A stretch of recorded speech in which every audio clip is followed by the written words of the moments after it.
So yun guys, so magandang araw sa atin lahat, mapagpalang araw sa atin lahat. Alright, so for today's video guys, so dito tayo ngayon guys sa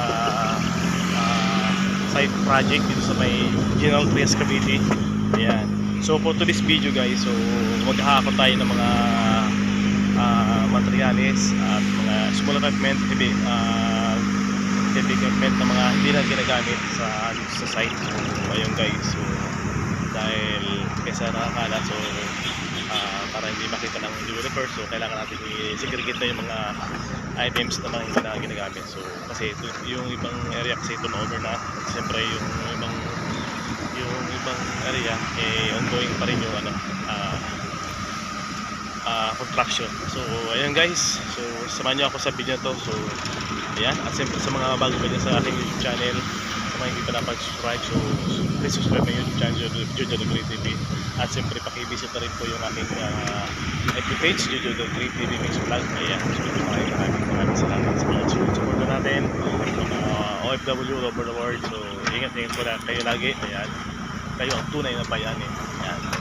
At siyempre shoutout din sa mga construction boys, diba? Mga gumagawa. Ayan, shoutout sa inyo. Ang lupit nyo. Siyempre sa mga engineers. Ayan, shoutout din sa kanila. Ayan. So ayan guys, dito na nga tayo sa may sa may road 8. Road 8. Ayan. Ayan, so dito natin guys itatambak yung mga gamit na pwede nang i-pull out for scheduling na po yan guys. So papuntang Sora or sa Pampanga. Alright, so ayan guys, ungguin pa rin yung yung construction dito guys. So bali guys, yung land dip na to, bali kami yung contractor dito. So hindi rin naman kami, so marami naman dito mga contractor kasi sobrang laki nito guys, pero yung ibang ganda. Ang ganda ng area guys, so ito na over na.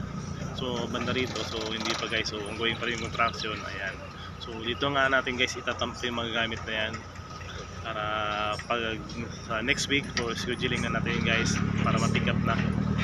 Ayan, para madala na sa Sora o kaya sa Pampanga. Ayan.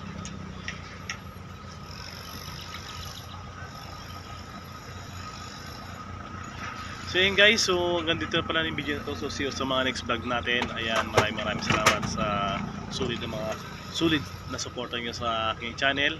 Ayan, hanggang sa muli. Ayan. Ayan. Bye bye.